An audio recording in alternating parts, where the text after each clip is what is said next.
Hi friends, welcome to ஜெஸ்ஸியின் குறிப்புகள். எல்லாரும் நல்லா இருப்பீங்கன்னு நினைக்கிறேன். நிறைய பேர் கடன்காரங்களா ஆகிறதுக்கு முக்கியமான காரணம் என்னன்னு பார்த்தீங்கன்னா, அவங்களுடைய பெண் குழந்தைகளுக்கு கல்யாணம் பண்றப்பதான். என்ன பண்ணுவாங்கன்னா, அவங்க நகைகளே சேர்க்க மாட்டாங்க. கடைசி கல்யாணம் முடிவு ஆனதுக்கு அப்புறமா தான் உட்காந்து யார்கிட்டயாவது போய் கடனை வாங்கி போய் நகைகளா வாங்குறது, அந்த மாதிரிலாம் பண்ணுவாங்க. பொண்ணு கல்யாணம் பண்ணிட்டு போனதுக்கு அப்புறம் என்ன பண்ணணும், அந்த கடனை பெற்றோர்களுக்கு தான் அடைக்கிற மாதிரி இருக்கும். அது ஒரு சில நேரம் அடைக்க முடியாம கூட போகலாம், ஏன்னா வயசாயிடும் அவங்களுக்கு. அப்ப இன்னும் நிறைய அவங்க கடன் சேர்த்து வச்சுக்கிட்டே இருப்பாங்க. ஏன்னா கடன் வாங்கும் போது அவங்களுக்கு வட்டி போட்டுக்கிட்டே இருப்பாங்க இல்லையா. ஸோ வட்டியும் அதிகமாகிட்டே இருக்கும். கடைசியில அவங்கனால அவங்களுடைய வாழ்க்கையும் வாழ முடியாம ஆயிடும். கடைசி காலத்துல நிம்மதியான ஒரு வாழ்க்கைய. ஸோ நம்மளுடைய வாழ்க்கையும் அந்த மாதிரி மாறிடக்கூடாது அப்படின்னா, நம்ம பெண் குழந்தைகள் வச்சிருந்தோம்னா இப்ப இருந்தே நம்ம ஃபர்ஸ்ட் பிளான் பண்ணிடணும்.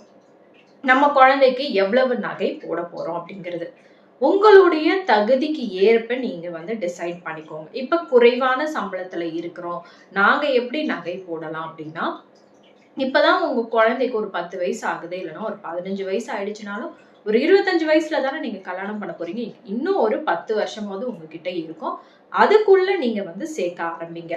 ஃபர்ஸ்ட் நீங்க முடிவு பண்ணிக்கிறணும், எனக்கு குறைவான சம்பளம், நான் இதுக்கு அப்புறமாவும் எனக்கு கொஞ்சம் குறைவா தான் இருக்கும், நாங்க அந்த மாதிரியான ஒரு ஃபேமிலி தான் அப்படின்னு நீங்க நினைச்சீங்கன்னா ஒரு மினிமம் ஒரு 10 பவுன் நாங்க போடுறோம் அப்படிங்கிற மாதிரி நீங்க யோசிச்சு வச்சுக்கோங்க.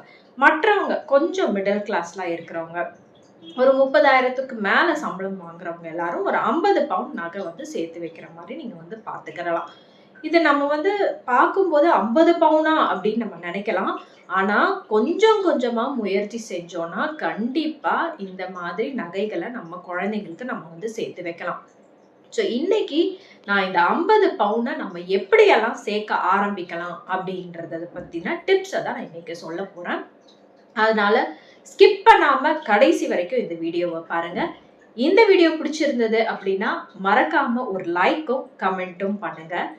இந்த சேனல்ல போடுற வீடியோஸ் உங்களுக்கு பிடிச்சிருக்குன்னா சப்ஸ்கிரைப் பண்ணவும் மறக்காதீங்க.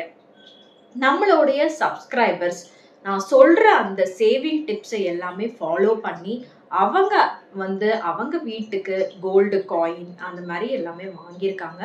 நான் அந்த சப்ஸ்கிரைபர்ஸோடைய ஸ்கிரீன்ஷாட்ஸை கமெண்ட்ஸ் நான் அட்டாச் பண்றேன். கண்டிப்பா பாருங்க, உங்க எல்லாருக்குமே மோட்டிவேஷனா இருக்கும்.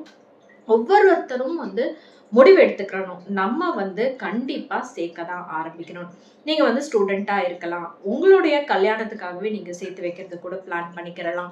இல்ல நான் ஹோம் மேக்கர் தான், நானும் சேர்த்து வைக்கணும்னு நினைக்கிறேன். யாரா இருந்தாலும் சரி நீங்க இந்த மெத்தட்ஸை ஃபாலோ பண்ணலாம்.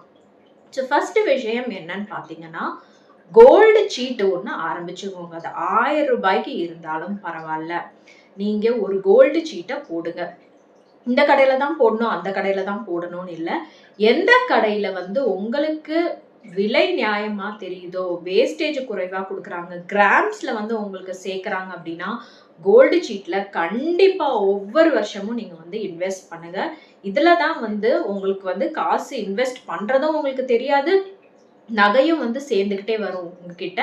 நீங்க அந்த டைம்ல நீங்க கோல்டு காயின்ஸா வாங்குறதா தான் வாங்கிக்கலாம். அப்படி இல்லை, நீங்க நிறைய காசுக்கு நீங்க சேமிச்சு வைக்கிறீங்க, ஒரு 5000 ரூபாய்க்கு நீங்க ஒரு சீட்டு போடுறீங்க அப்படின்னா உங்களுக்கு ஒரு பவுன் நகை வர்ற மாதிரி இருக்கும். ஒரு பவுனுக்கு நீங்க ஏதாவது ஒரு செயின் வாங்கி வச்சுக்கலாம், அப்படி இல்லைன்னா ஏதாவது ஒரு வளையல் வாங்கி வச்சுக்கலாம். அந்த மாதிரி கூட நீங்க பண்ணிக்கலாம், அது உங்களுடைய விருப்பம். ரெண்டாவது விஷயம் என்னன்னு பாத்தீங்கன்னா, கணவர்கள் உங்க கையில காசு கொடுப்பாங்க இல்லையா, சம்பளம் வந்த உடனே என்ன பண்ணுங்க, எனக்கு தனியா ஒரு காசு கொடுங்க அப்படின்னு வாங்கிக்கோங்க. அது அவங்களுடைய வருமானத்தை பொறுத்து இருக்கு. குறைவான வருமானம் அப்படின்னா ஒரு 500 ரூபாய் 1000 ரூபாய் வாங்கி வச்சுக்கோங்க. இல்ல கொஞ்சம் அதிகமா இருக்கு அப்படின்னா ஒரு 5000 ரூபாய் கூட நீங்க வாங்கிக்கலாம், அது உங்களுடைய விருப்பம். ஆனா கண்டிப்பா அவங்க கிட்ட உங்களுக்கு அப்படின்னு கேட்டு நீங்க வாங்கி அந்த காசை நீங்க சேமிச்சு வச்சுக்கிட்டே வரணும். எல்லாருமே இந்த விஷயத்தை ஞாபகம் வச்சுக்கோங்க. எஸ்பெஷலி ஹோம் மேக்கர்ஸா இருக்கிறவங்க, நீங்க உழைச்சுக்கிட்டே இருக்கீங்க வீட்டுக்காக, ஆனா உங்களுக்கு யார் சம்பளம் கொடுக்குறாங்க, யாருமே கொடுக்கல இல்லையா. அதனால நீங்க என்ன பண்ணணும்னா, உங்க கணவர்கள் கிட்ட நீங்க கேட்டு வாங்கிக்கோங்க ஒரு பகுதியை. மூணாவது விஷயம் என்னன்னு பாத்தீங்கன்னா, கோல்டு காயின்ஸா நீங்க வந்து வாங்கி சேர்த்து வைங்க. ஏன்னா இப்ப இருக்கிற அதே ட்ரெண்ட் வந்து அதுக்கப்புறமாவும் நிறைய வருஷங்கள் கழிச்சு இருக்குமா அப்படிங்கிறது நம்மளுக்கு தெரியாது.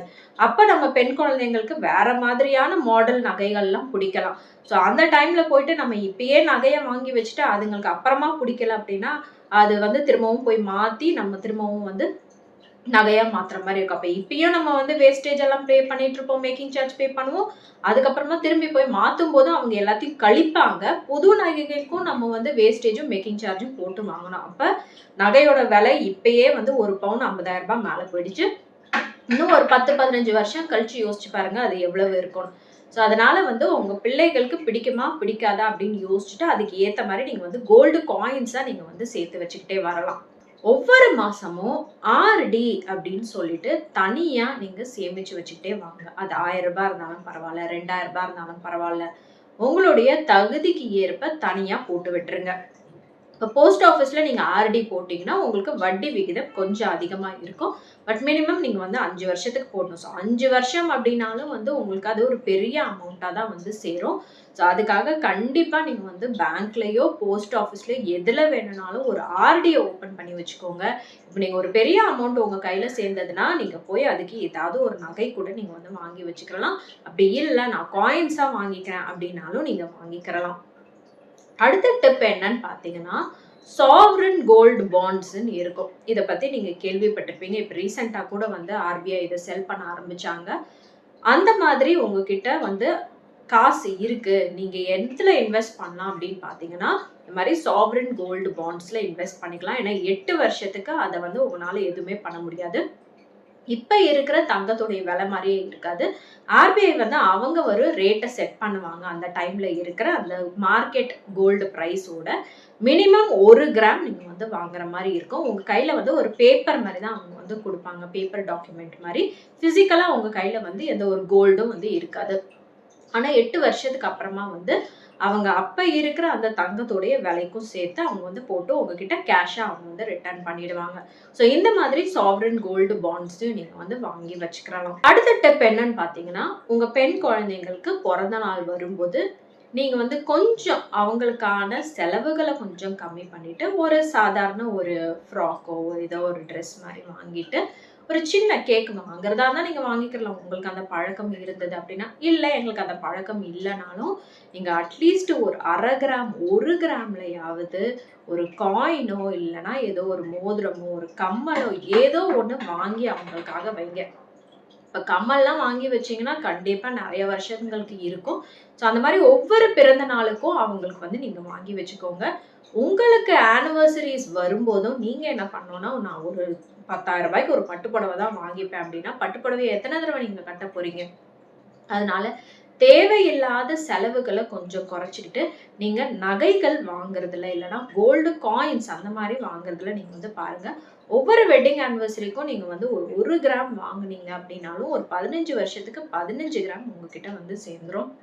அதே மாதிரி உங்க குழந்தைங்களுக்கும் நீங்க வந்து சேர்த்து வச்சுக்கிட்டே வாங்கலாம்.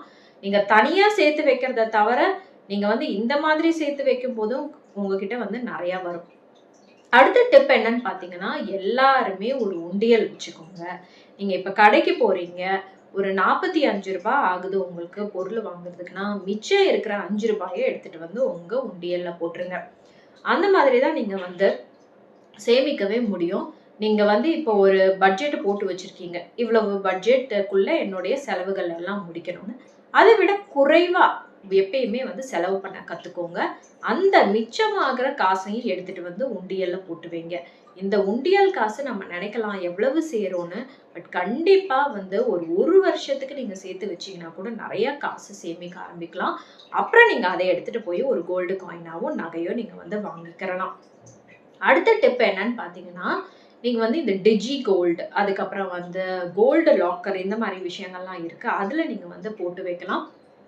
எவ்வளவு ரூபாய்க்கு வேணா வாங்கலாம். இப்பெல்லாம் 10 ரூபாய்க்கு கூட வந்து அதுல போய் நகை வாங்கலாம். அந்த மாதிரி ஆப்ஷன்ஸ் இருக்கு. அந்த மாதிரி நீங்க வந்து வாங்கி ஆனா ஜிஎஸ்டி போடுவாங்க. மேக்கிங் சார்ஜ் அதெல்லாம் கிடையாது. ஏன்னா உங்ககிட்ட பிசிக்கலா வந்து கோல்டு கொடுக்க மாட்டாங்க. அந்த லாக்கர்ல நீங்க எவ்வளவு வாங்குறீங்களோ எவ்வளவு காசுக்கு அதுக்கு வந்து ஆட் ஆகிட்டு இருக்கும். பட் ஜிஎஸ்டியும் ஆட் ஆகும். அந்த மாதிரி நீங்க சேர்த்து வச்சுக்கிட்டே வரீங்க அப்படின்னா அதுலயே வந்து விக்கிற ஆப்ஷனும் இருக்கு. உங்களுக்கு எப்ப தேவையோ அதுல வந்து வித்துக்கிறலாம். அப்ப ஆன தங்கத்தோட விலை என்னமோ அதுக்கு தான் இருக்கும். ஸோ நீங்க வந்து தங்கம் உங்க கையில இருக்காது. ஆனா அந்த லாக்கர்ல உங்களுக்கான அந்த கிராம்ஸ் வந்து சேர்ந்துக்கிட்டே வரும். ஸோ இந்த மாதிரி விஷயங்களையும் நீங்க வந்து இன்வெஸ்ட் பண்ணி வைக்கலாம். உங்களுக்கு ரொம்ப ரொம்ப உபயோகமா இருக்கும். ஸோ இந்த மாதிரி டிப்ஸ் எல்லாம் நீங்க ஃபாலோ பண்ணீங்க அப்படின்னா கண்டிப்பா 50 பவுண்ட் நகை உங்களால சேர்த்து வைக்க முடியும். இப்போ உங்களுக்கு எவ்வளவு வருஷங்கள் இருக்குன்றதை யோசிச்சுக்கோங்க. அதுக்கு ஏத்த மாதிரி ஒரு ஒரு வருஷமும் எவ்வளவு சவரன் நீங்க சேர்த்து வைக்கணும் அப்படிங்கிறதையும் நீங்க கணக்கு போட்டுக்கோங்க. அதுக்கு ஏத்த மாதிரி நீங்க பிரிச்சு இந்த மாதிரியான மெத்தடெல்லாம் ஃபாலோ பண்ணி சேவ் பண்ணீங்கன்னா கல்யாண டைம்ல உட்காந்து யார்கிட்டயும் கடன் வாங்க வேண்டிய அவசியம் இல்லை. SSY செல்வ மகள் சேமிப்பு திட்டம்லயும் கண்டிப்பா இன்வெஸ்ட் பண்ணிக்கிட்டே இருங்க. உங்களால எவ்வளவு முடியுதோ ஸ்டார்டிங்லேயே அவ்வளவும் இன்வெஸ்ட் பண்ணிக்கிட்டே வந்தீங்கன்னா கூட்டு வட்டியில அதிகமாகிட்டே வரும். அப்ப அவங்களுடைய கல்யாண டைம்ல அந்த காசை எடுத்து கல்யாண செலவை பார்த்துக்கிறலாம். இப்ப நம்ம சேர்த்து வைக்கிறதுல நகைகளா வாங்கி அவங்களுக்கு நகை போடலாம். அப்ப நம்மளுக்கு எந்த ஒரு கடனுமே இருக்காது. நம்மளுக்கு வயசான காலத்துல நம்மளுடைய காசை வச்சு நம்ம நிம்மதியா சாப்பிட்டுக்கிட்டு இருக்கலாம். ஒரு பெண் குழந்தையோ ஒரு ஆண் குழந்தையோ நம்ம வந்து போய் டிபெண்டா இருக்கிற மாதிரி இருக்காது. இது எல்லாருமே வந்து புரிஞ்சுக்கோங்க ஃபர்ஸ்ட். அதனால இப்ப இருந்தே வந்து எல்லாருமே முடிவு பண்ணி நம்மளுடைய பெண் குழந்தைகளுக்காக நம்ம சேர்க்க ஆரம்பிக்கலாம். எல்லாருக்குமே இந்த வீடியோ பிடிச்சிருக்கு அப்படின்னு நினைக்கிறேன். இன்னொரு வீடியோவில் சந்திக்கலாம். அதுவரை உங்களிடமிருந்து விடைபெறுவது உங்கள் அன்பு தோழி ஜெஸ்ஸி.